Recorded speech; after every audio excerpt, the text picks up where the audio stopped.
All right, we just had the eighth Democratic debate. Let's talk about how things went. Let's begin with Andrew Yang. Andrew Yang, like many of the past debates, didn't get a lot of speaking time, mostly ignored.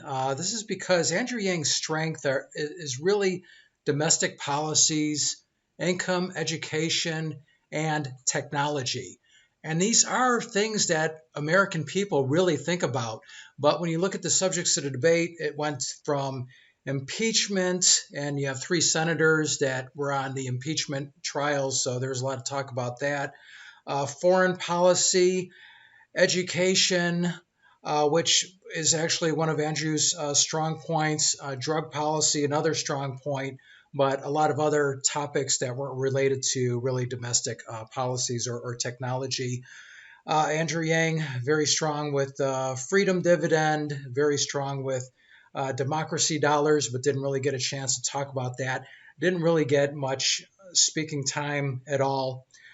Pete Buttigieg, not his best performance, and he took a couple of hits, and let's talk about that. One of the debate moderators asked him about an increase of black incarceration since he became mayor of South Bend, and he really didn't have an answer. So that wasn't good. He's going to take a hit on that. And also, somebody asked him about the Republicans in the Senate are investigating Joe Biden, investigating his son Hunter Biden for the whole Ukraine dealings. And so they asked Pete Buttigieg, well, do you think if Joe Biden's the nominee and you have this investigation going, is that something that's going to hurt? And so he says, oh, no, that's just an absolute distraction. And that the president is how dare he have a father compete against his son or have friction between a father and his son and his son and his father. And I just thought that was really a strange and weak response.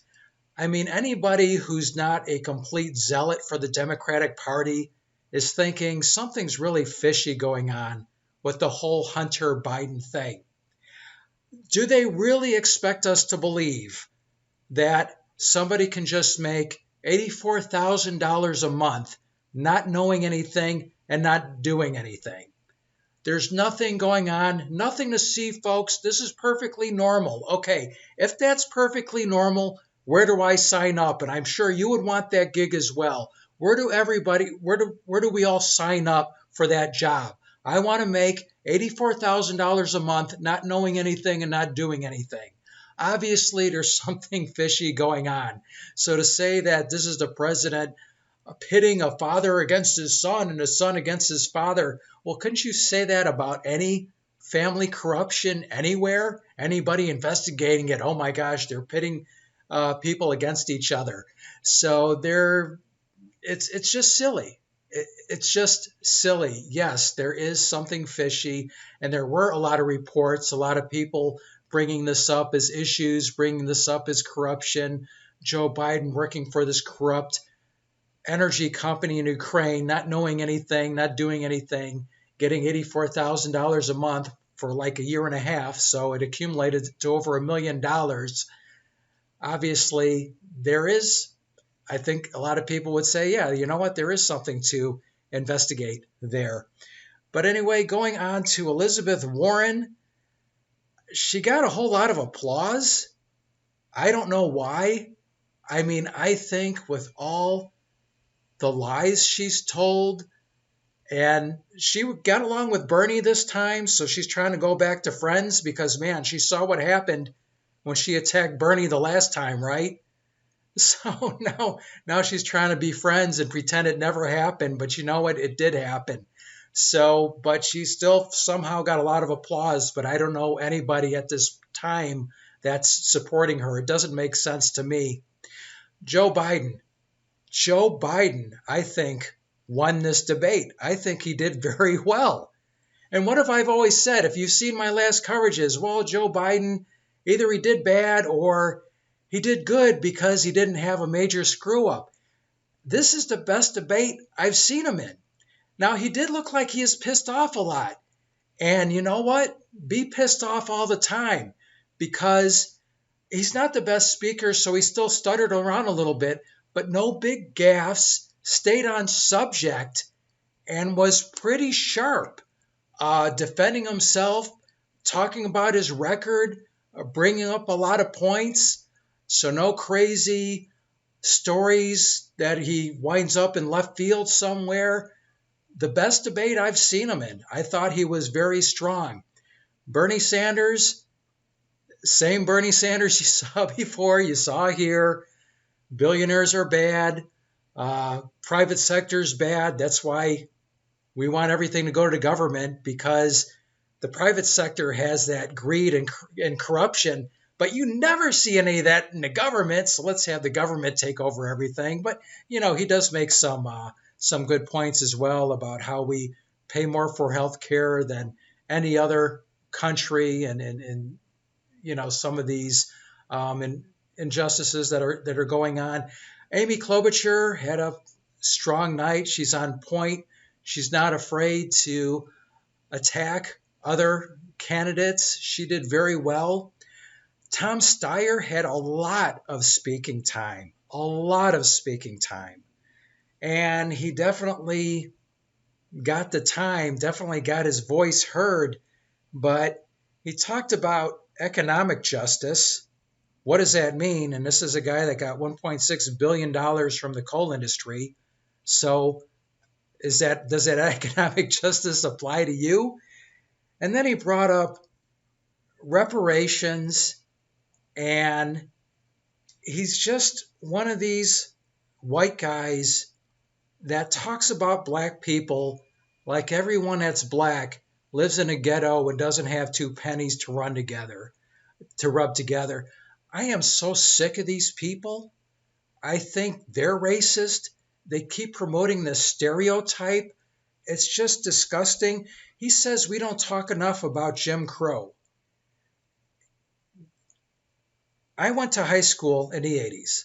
Well, first off, I'm in my 50s. I never experienced segregation. I grew up in Chicago, went to a public high school. My lunch table, we had Asian, Hispanic, black, white. We played softball after school, and we didn't do this because of some kind of diversity initiative. We did it because individually we meshed, we got along for the most part. I work with a lot of black people, especially black women. Black women are the most educated group in this country. And I see a lot of black people doing really well. I work with black women that are driving Mercedes. I'm driving Hondas. When you look at those evil billionaires, Oprah Winfrey's a billionaire. Michael Jordan's a billionaire. Now, when you look at the percentages when it comes to wealth and when it comes to the percentage of the population that are black, you do see a disparity. When you look at the prison population especially, you do see a disparity.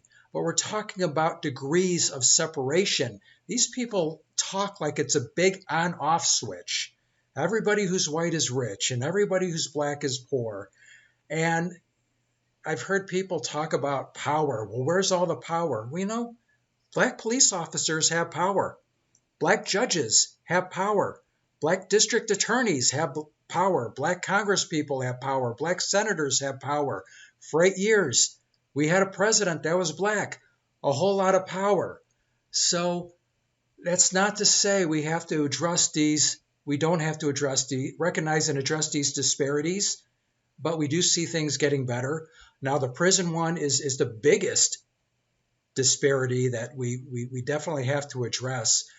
But to say that we need to keep talking about Jim Crow, when I was with this group of friends in high school, lunch table, softball after school, we weren't obsessed with Jim Crow, segregation, and slavery, because that crap was a long time ago.